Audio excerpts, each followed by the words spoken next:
ሰላም የተወደዳችሁ የመድህን ሚዲያ ቤተሰቦች በያላችሁበት የዓለም ዳርቻ የክርስቶስ ሰላም የእናታችን የቅድስት ድንግል ማርያም አማላጅነት አይለያችሁ አይለኝ እያልኩኝ ዛሬም እንግዲህ ወደ እናንተ መድረስ አለባቸው ብዬ ያሰብኩትን አዳዲስ ቪዲዮዎች ይዤ ወደ እናንተ መጥቻለሁ። ዛሬ ይዤላችሁ የመጣሁት ቪዲዮ እንግዲህ ሙሉን በራሱ አንደበት ተሰሙታላችሁ ማለት ነው። አኬ ትንሽ ከቲክቶክ ሶሻል ሚዲያ ላይ ለተወሰነ ጊዜዎች ጠፍቶ ነበረ። አሁን ግን ተመልሶ ለፕሮቴስታንት ወንድሞችና ለሙስሊም ወንድሞች ለሙስሊም እምነት ተከታዮችና ለፕሮቴስታንት እምነት ተከታዮች ማለት ነው የተለያዩ መልሶችን እነሱ ለጠየቁት ጥያቄ መልሶችን እየሰጠ ይገኛል ማለት ነው። እንግዲህ መጀመሪያ በሙስሊም ወንድማችን ማን ነው ስሙን ስለማላውቀው ነው ይቅርታ፣ እሱ የማን ነው የአይሻንና የመሐመድን ግንኙነት ከማርያምና ከቅዱስ ዮሴፍ ጋር አንድ እያደረገ እያዛመደ አይነት ነገር ነው ጥያቄ የጠየቀው ማለት ነው። ያንን እንግዲህ አሳማኝ በሆነ መልኩ አኬ ወንድማችን ለሙስሊም እምነት ተከታይ ወንድማችን እንግዲህ አሳማኝ መልስ ሰጥቶታል ማለት ነው። እና በሁለተኛ ደረጃ ደግሞ አንተ የሆነ ነገር ለመናገር ስትፈልግ ፕሮቴስታንት ወንድማችን እያልክ ትናገራለህ ለምንድን ነው የሚል ጥያቄ መጥቶበት ነበረ። ለዛም ምክንያቱ ምንድነው እኛ ለእናንተ አርአያ ስለሆንን እኛ ለእናንተ ምሳሌ ስለሆንን ብሎ የመለሰላቸው መልስ አለ። የኢትዮጵያ ኦርቶዶክስ ተዋሕዶ ቤተክርስቲያን ለማንኛውም እምነት አርአያ መሆን የምትችል ቤተክርስቲያን ነች። ይሄ የሚነገርለት ነገርም አይደለም። ስለ ኢትዮጵያ ኦርቶዶክስ ተዋሕዶ ቤተክርስቲያን የሚወራም አይደለም የታወቀ ስለሆነ ማለት ነው። እና እንግዲህ አኬ እንግዲህ ከኔ የተሻለ አንደበት ያለው ወጣት ወንድማችን ስለሆነ ሙሉን ከሱ የምንሰማው ይሆናል ማለት ነው። ስለዚህ ይህን ቪዲዮ ላይክ እና ሼር እያደረጋችሁ ለብዙ ሰው እንዲደርስ ሚዲያውን ደግሞ ሰብስክራይብ እያደረጋችሁ ያው መንፈሳዊ አገልግሎት የሚተላለፍበት ሚዲያ ስለሆነ ሰብስክራይብ እያደረጋችሁ አገልግሎትን ደግፉ በእግዚአብሔር ስም ጠይቃለሁ። ወደ ቪዲዮ ወስዳችኋለሁ። ከታች ኮሜንት ላይ የተሰማችሁን መጻፍ ትችላላችሁ። ወደ ቪዲዮ። ይህ በምስሉ ላይ የምትመለከቱት ወንድማችን አህመዲን ጀበል የእስልምና መምህር ነው። አንድ ነገር አስነብቦናል ፌስቡክ ላይ። ይህ ምንድን ነው? በዚህ በእስልምና ላይ የሚቀርቡ የተለያዩ ትችቶች እንዳሉ ይታወቃል። እና ከነዛ ከትችቶች ውስጥ አንዱ ደግሞ በሙሐመድና በትንሿ በህፃኗ ልጅ በአይሻ መካከል ያለው ግንኙነት አንድ የትችት ርዕስ ሆኖ ሲቀርብ ይሰማል። ይህንን ግን ለመመከት ወይም ለመመለስ አህመዲን ጀበል ኤኒዌይስ እሱ የሄደበት መንገድ ግን ትንሽ አደገኛ ነው። ይህ ምንድን ነው? የማይነጻጸር ነገርን ወደ ክርስትና ሃይማኖት በመግባት ጥሩ ያልሆነ ነገርን ሲናገር አይተናል። በወላዲተ አምላክና በቅዱስ ዮሴፍ መካከል ያለውን ግንኙነት ልክ በመሐመድና በአይሻ መካከል እንዳለው አድርጎ ሲያቀርብ አይተናል። እና ይህ ፍጹም አደገኛ ስህተትና ውሸት ነው። ብንችል የሆነ ነገር ሲነሳብን ራሳችንን ችለን ብንመልስ እንጂ የሌላ ሰውን ሃይማኖት ሄዶ ዝም ብሎ ማለት እንደው በሌለ ነገር አታክ ለማድረግ ባይሞከር መልካም ይመስለኛል። ለማንኛውም የማይነጻጸሩ እንደሆነ ለማሳወቅ አስቀድሜ ትችቱ በምን መልኩ እንደሚቀርብ ልንገራችሁና ከዛ በኋላ እንዴት እንደማይነጻጸር ላሳያችሁ። እንግዲህ የሚተቹ ሰዎች እንዴት መሰላችሁ የሚተቹት? ሙሐመድ እንግዲህ የመጀመሪያ ሚስቱ ከዲጃ ነበረች። ከዲጃ በሰዓቱ ሙሐመድ ሲያገባት በእድሜ ትንሽ ከፍ ያለች ሰው ነበረች። ማለት እሱ የ20 ምናምን ዓመት እያለ እሷ የ40 ምናምን ዓመት ሴት ነበረች ከዲጃ የመጀመሪያ ሚስቱ። እና ያው እንግዲህ ባለ ሀብት ናት ነው ሰው የ40 ምናምን ዓመቷን የ20 ምናምን ዓመት ሆኖ አገባ። ከእሷ ጋር በሚኖርበት ሰዓት ከእሷ ውጭ ሌላ ምንም አይነት ሚስት አላገባም፣ ወደ ሌላ ማሄድም። በቃ ከእሷ ጋር ብቻ ነው ስቴክ አድርጎ የቀረው። ልክ ከዲጃ ስትሞት ግን ወዲያውኑ ሙሐመድ የተለያዩ ሴቶችን ማግባት ጀመረ። በተመሳሳይ ሰዓት ማለት ነው። ሳይሞቱ ከስር የተለያዩ ሴቶችን ማግባት ይጀምራል። ከዲጃ ከሞተች በኋላ ነው በነገራችን ላይ። እሷ እያለች ምንም አልደረበም። እሷ ከሞተች በኋላ ነው ይሄ ነገር የተጀመረው። እና ምናልባት ደግሞ አህመዲን ጀበል እንደተናገረው ከሆነ ሁለተኛ ሚስቱ አይሻ ናት ብሎናል።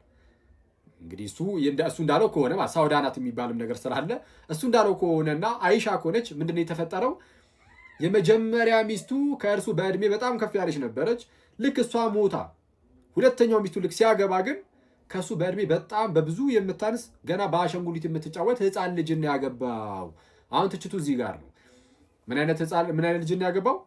እንደ ማስረጃ አንዲት ነገር ላንበብላችሁና ከሐዲሳቸው ከዛ በኋላ ትችቱ እንዴት እንደሆነ ልንገራችሁና ሰዎች የሚተቹበትን መንገድ ማለት ነው።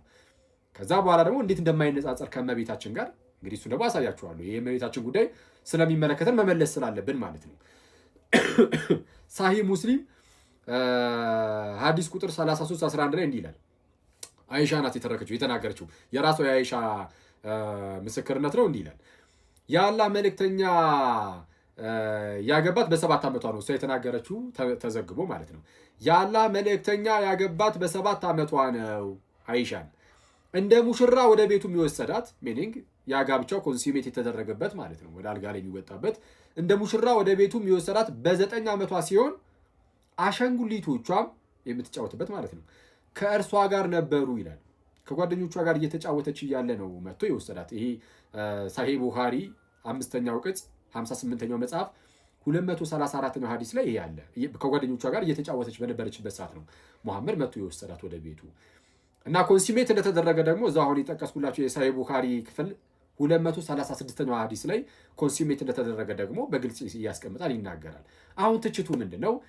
ያቺ ህፃን ልጅ 9 ዓመቷ መሆኗ ብቻ አይደለም፣ በአሻንጉሊት የምትጫወት ገና ህፃን ልጅ ናት ነው እያሉ ያሉት። ምንድነው አሻንጉሊቷን እንደያዘች ወይም ደግሞ አሻንጉሊቷን አስጥሎ የሚሆን አልጋ ላይ ወስዶ አስተኝቷት ከእሷ ጋር እንደዚህ አይነት ነገር እንደው አልፈጸመ፣ ይሄ ነገር በጣም ኢሞራል ነው የሚል ትችትን ያቀርባል ሰው። ይህ ትችቱ ነው እንግዲህ። ትችቱ አያንሳ እነሱ በምን መልኩ ይመልሱት አይመልሱት፣ እነሱ ይህን ነገር እንትሆና ወደ እመቤታችን ጋር እንሂድና የእመቤታችን ነገር ከዚህ ጋር የሚነጻጸር ነገር አለ በጌታ? እመቤታችን አሻንጉሊት በምትጫወትበት ሰዓት በ9 ዓመቷ ተብሎ ከወንድ ጋር ከቅዱስ ዮሴፍ ጋር ግንኙነት ነበራት። በ7 ዓመቷ አግብቷት በ9 ዓመቷ እንደዚህ አይነት ግንኙነት ተፈጽሟል አልጋ ላይ? በፍጹም።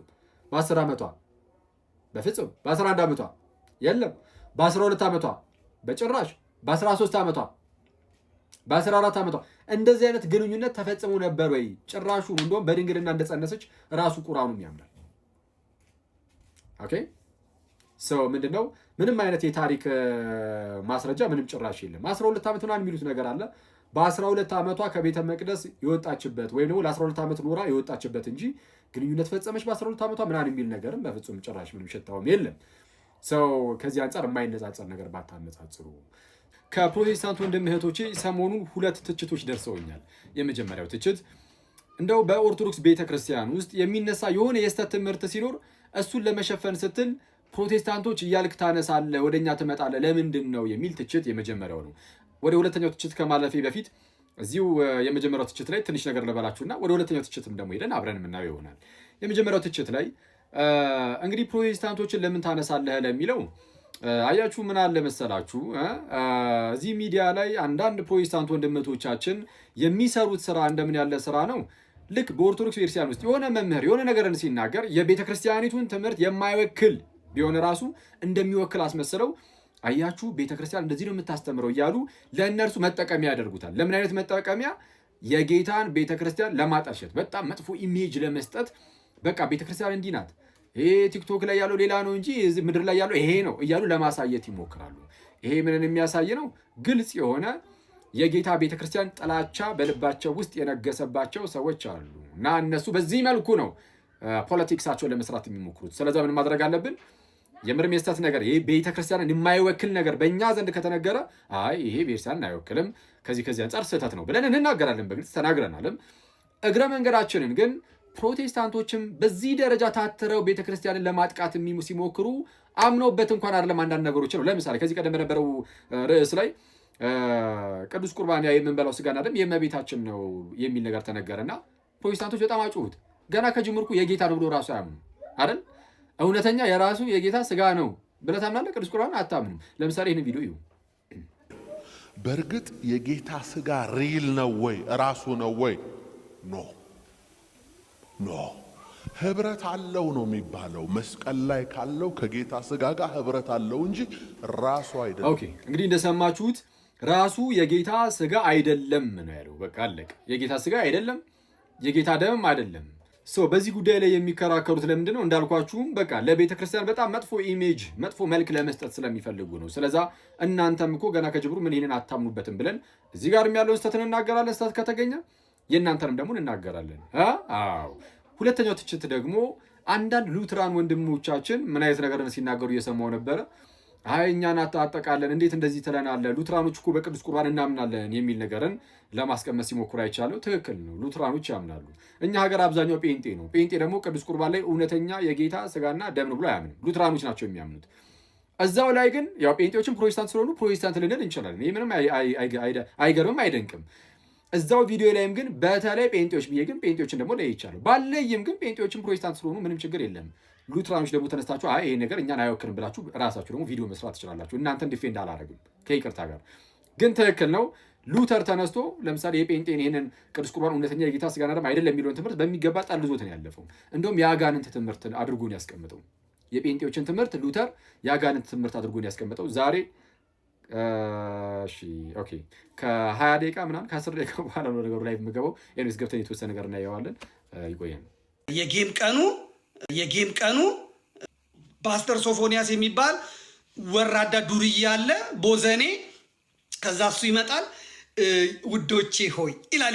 ይሄኛው ቀፋይ የገርጂው ቀፋይ ውዶቼ ሆይ በጌታ ፍቅር ለምናችኋለሁ አንበሳ ካወረዳችሁልኝ እና እኔ እዚህኛውን ጌም አንደኛውን ዙር ካሸነፍኩ ፓስተር ሶፎንያስ ለእመቤታችን እንዲዘምር አደርገዋለሁ ይላል። ከዛ የገንገበት ኦርቶዶክስ አንበሳ 500 ብር $500 ጫር አንበሳ አሸንፏል። በልዘምር ቅጣቱ የእመቤታችን ዘምር ማርያም ይኸው ተቀጥቼ ይልሃለሁ። ከዛ እሱ ደግሞ ይመጣና እናንተ የጌታ ሰዎች፣ እናንተ በጌታ ሄዳናችሁ፣ እናንተ የኢየሱስ ሰዎች፣ እናንተ አንበሳ አውርዱልኝ እንዴ ዝም ትላላችሁ? ኦርቶዶክሳውያን ሲጫወቱብን እንዴ ዝም ትላላችሁ? እናንተ አንበሳ አውርዱልኝ፣ ይሄኛውን ዙር ካሸነፍኩኝ ፈለገን ኢየሱስ ጌታ ነው አስብለዋለሁ ይላል። ስለ ኢየሱስ እንዲናገር አደርገዋለሁ፣ እንዲመሰክር አደርገዋለሁ ይላል። የጴንጤው ቀፋይ ደግሞ የኛ ጴንጤ ያሸንፍ፣ የኛ ፓስተር ያሸንፍ፣ አንበሳውን ክሬዲት ካርዱን ይጭራል።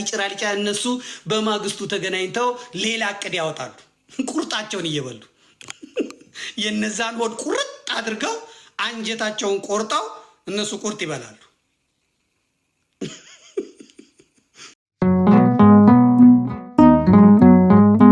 ሶፊ ተጽዕኖ ፈጣሪ ያላችሁ ጻፉ። የዚህ ሰው ስም እዚህ እንዳትጽፉ።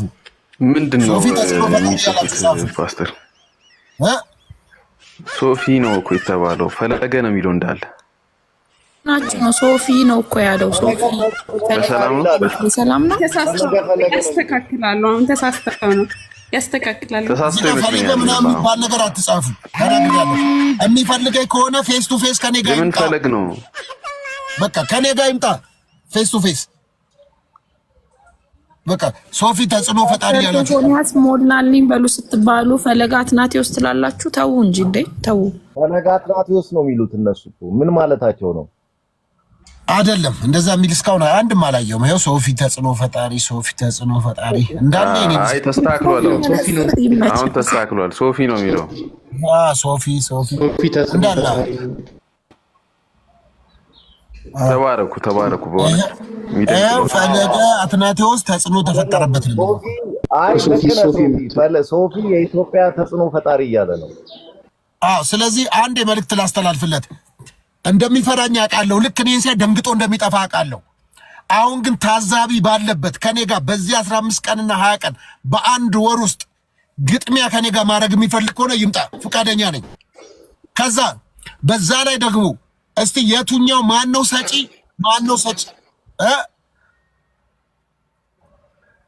ስሙን አትጻፉ። እዚህ ገና እኔን ሲያይ ደንግጦ ነው የሚወጣው አውቃለሁ።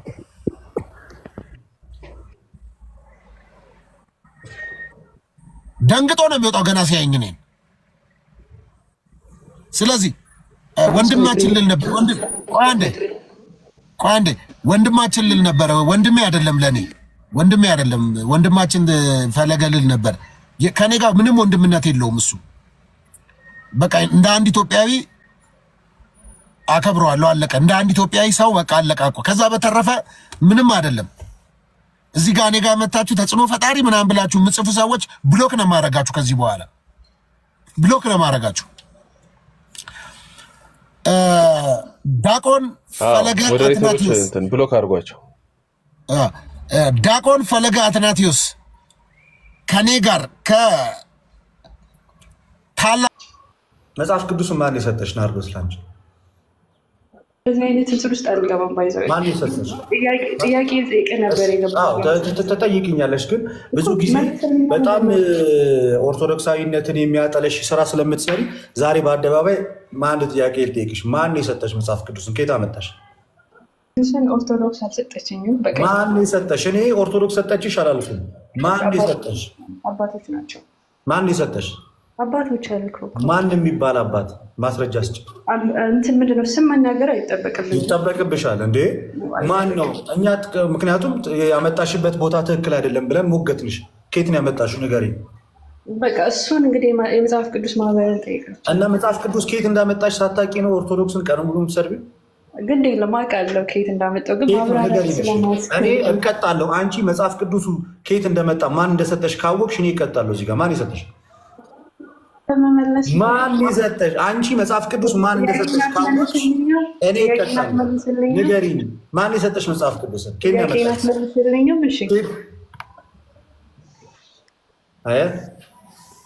ጋይስ እቺ ልጅ አሁን ቀኑ ሙሉ ቤተክርስቲያንን ስትሰድብ የምትውል ሰው ናት። ቀኑ ሙሉ ግን መጽሐፍ ቅዱስ ነጠላ አድርጋ ምናምን ኦርቶዶክስ መስላ የቤተክርስቲያን ትምህርት እያስመሳችው ትምትለዋል። ግን እምነቷን የመሰረተችበት መዳን በዚህ መጽሐፍ ነው የሚገኘው ብላ የምትናገርበትን መጽሐፍ ከየት እንደመጣ እንኳን አታውቀውም። ማን እንደሰጣትም አታውቀውም። ሜይ ቢ ትንሽ ጫን ብዬ ብጠይቃት መልሷ ሊሆን የሚችለው ከሱ ገዝቼው ነው የሚሆነው። ይሄን ያህል ፕሮቴስታንቶች የእግዚአብሔር ቃል ከየት እንደመጣ እንኳን አያውቁትም። ሳያውቁት በየአደባባዩ ይዘው ምን ይላሉ? ኢየሱስ እንደዚህ ነው ምናምን መጽሐፍ ብቻ ነው እናንተ ተረት ትቀበላላችሁና ይሉናል። የያዝከው የእግዚአብሔር ቃል ከየት እንደመጣ ራሱ አታውቅም ነው እኮ የምልህ እኮ ፕሮቴስታንቶች የያዛችሁት እጃችሁ ላይ ያለው መጽሐፍ ቅዱስ ራሱ ከየት እንደመጣ አታውቁትም። አውቃለሁ የሚል ካለ ሰው አስገባ። ፓስተሩን አስገባዋለሁ ካለ ና ግባ። የሆነ ፓስተር ነበር። ከዛ ግን ቤተክርስቲያን ላይ አፋችሁን መክፈት፣ መሳደብ፣ ቤተክርስቲያንን ማጠልሸት ልክ አይደለም። ጋይስ ልክ አይደለም። ኤኒዌይስ እሺ፣ እንደዚህ አይነት ሰዎች መታረም ስላለባቸው ነው ያስገባው። ሰውነት እኛን የሚመስለን በባህሪ መለኮቱ ከአብ ጋር አንድ የሆነ ፍጹም ሰው ፍጹም አምላክ መካከል ላይ የገባ አማናዊው አስታራቂ ለዘላለም የሚያስታርቀው ሊቀ ካህናት ኢየሱስ ክርስቶስ ነው። አትደንግጡ። ሶፊ ከቸርች ነው ደርጂ ማርያም እኮ አሁን ይህን የምትለውን ወሬ ኦርቶዶክስ ነው። አዎ እንዲህ ነው የምናምነው እኮ። በነገራችን ላይ መላእክት መካከለኛ መሆን አይችሉም። እመቤታችን ድንግል ማርያም መካከለኛ መሆን አትችልም እንደ ክርስቶስ። ሰዎች መካከለኛ መሆን አይችሉም። መካከለኛ መሆን የሚችለው ፍጹም ሰው ፍጹም አምላክ የሆነ ጌታችን ኢየሱስ ክርስቶስ ብቻ ነው። ይሄ እርግጠኛ ቤተክርስቲያን የምታስተምረው ውዳሴ ማርያም ላይ ወኮነ ሐራቂ ለሐዲስ ኪዳን በውህይ ዘደሙ፣ በደሙ ፈሳሽነት የሐዲስ ኪዳን አስታራቂ ሆነ ይላል። እንደገና ቅዱስ ቄርሎስ ለአሌክዛንድሪያ ምን ብሎ ይናገራል? አሁንስ በምን ስራ ተገለጠ? በእግዚአብሔር ፊት አለ በማስታረቅ ስራ ተገለጠ ይላል። ክርስቶስ ይታይልናል። በነገራችን ላይ ዛሬ ለኛ በአስታራቂነት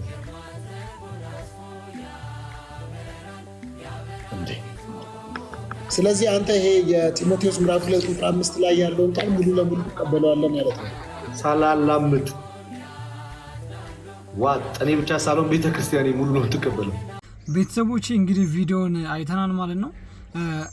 አኬ ለሙስሊም እምነት ተከታይ ወንድማችን የሰጠው መልስ የሙስሊም እምነት ተከታይ ወንድማችን እሱን የአይሻንና የመሐመድ ግንኙነት ከወላዲተ አምላክና ከቅዱስ ዮሴፍ ጋር በቃ የሆነ አንድ አታች እያደረገ ማለት ነው። ሲጀመር እንዴት ነው ማነጻጸር ራሱ የሚቻልበት መንገድ ራሱ አልገባኝም እኮ። እና እንግዲህ አኬ አሳማኝ በሆነ መንገድ ነው እንግዲህ ይመን አይመን እዛ ያማኙ ወይንም የሙስሊም ነኝ ምናምን ብሎ የሚከራከረው ሰው የሱ ውጤት ነው ማመን አለማመን የሚሆነው። እና አኬ በሚገባው መልኩ ነው ያስረዳው። ይሆናል አይሆንም የሚለውን እንግዲህ ከኔ አንደበት በላይ በደንብ አብራርቶ ገልጾታል አኬ ማለት ነው። እንግዲህ ጸጋውን ያብዛልላሉ። እና የፕሮቴስታንት ወንድማችንም የተናገረው ነገር ለአኬ ትችቶች ቀርቦበት ነው አኬ ይሄ ነገር መናገር የተገደደው ማለት ነው። ያ ምንድነው አንተ አንድ ነገሮች ስትናገር ወደ ፕሮቴስታንቶች እንደዚህ ነው የሚያደርጉት ብለህ እንደ ምሳሌ ትጠቀማለህ። የኢትዮጵያ ኦርቶዶክስ ተዋሕዶ ቤተክርስቲያን ለፕሮቴስታንት ሆነ ለማንኛውም ሃይማኖት አርአያ መሆን የምትችል ቤተክርስቲያን ነች። አርአያ መሆን የሚችል ሃይማኖት ነች። ስለዚህ ግን ይሁን አልሸነፍም እምቢ አይነት ነገር ስላለ ነው ፕሮቴስታንቶች ውስጥ ይሄን እንደዚህ ለምንድን ነው የምትተቹን? እንዴ ሲተቹ እነሱ እኮ አይን እኮ የላቸው። ፕሮቴስታንት ደግሞ ኦርቶዶክስን ሲተች አይን አለው ጭራሽ አይን የለውም። እና ስለዚህ አኬ እንግዲህ በሚገባቸው መልኩ ነው አብራርቶ ያስረዳቸው ማለት ነው። በነገራችን ላይ በቲክቶክ ሶሻል ሚዲያ አኬና ብዙ ወጣቶች እነ ፈለገ ህይወት እነ ልደት ምናምን በጣም ብዙ ፕሮቴስታንቶችንና ሙስሊሞችን ወደ ኢትዮጵያ ኦርቶዶክስ ተዋሕዶ ሃይማኖት የመለሱ ወጣቶች ናቸው። አሁንም እየሰሩ ነው። ስራው እየቆመ አይደለም። አሁንም እየሰሩ ነው። እንደውም መንገድ ላይ ሁላ እኮ ልደት እየሄደ እኔ ገርሞኛል በጣም አንዷን ይሄ ኢየሱስ ያድናል ምናምን እያለ ሲሰብክ መንገድ ላይ እስኪ ኢየሱስ ያድናል ብቻ የሚልበት መጽሐፍ ቅዱሳዊ ቃል ምን ላይ የተጻፈው ብቻ ብሎ ነው የጠየቀው እና ይሄን እንኳን መመለስ አልቻሉም ማለት ነው። ስለዚህ ኢየሱስ ያድናል ብቻ ይዘው ነው ፕሮቴስታንቶች እየሰበኩ ያሉት ማለት ነው። ያ በቃ ኢየሱስ ያድናል ኢየሱስ ጌታ ነው የሚለውን ብቻ ይዘው ነው እየሰበኩ ያሉት ማለት ነው። ስለዚህ ይሄንን ደግሞ ማንም ሰው አንዴ አይደለም ትንሾቹም ልጆች እኮ ህፃኖች ራሱ ብዙ የሙስሊሞች ልጆች ህፃን ልጆች ሜቢ ከ12 ዓመት ምናምን የማይዘላይተን ከሆነ ስለ እስልምና ሃይማኖት በደንብ ጥርጥር አድርገው የተናገሩ ልጆች አሉ። በቀጣይ ማቀርብላችሁ ይሆናል እነሱንም እና ስለዚህ ፕሮቴስታንቶች ሲተቹ አይን ያላቸውም ግን ጥያቄ ሲጠይቃቸው መልስ የላቸውም ነው ዋናው ቁም ነገርና ቪዲዮ ይሄን ይመስላል። ሚዲያውን ሰብስክራይብ ያደርጋችሁ ቪዲዮውን ላይክ እና ሼር ያደርጋችሁ ለብዙ እንዲደርስ አድርሱልኝ። ቀጣይ እስከምንገናኝ ቸር ሰንብቱ።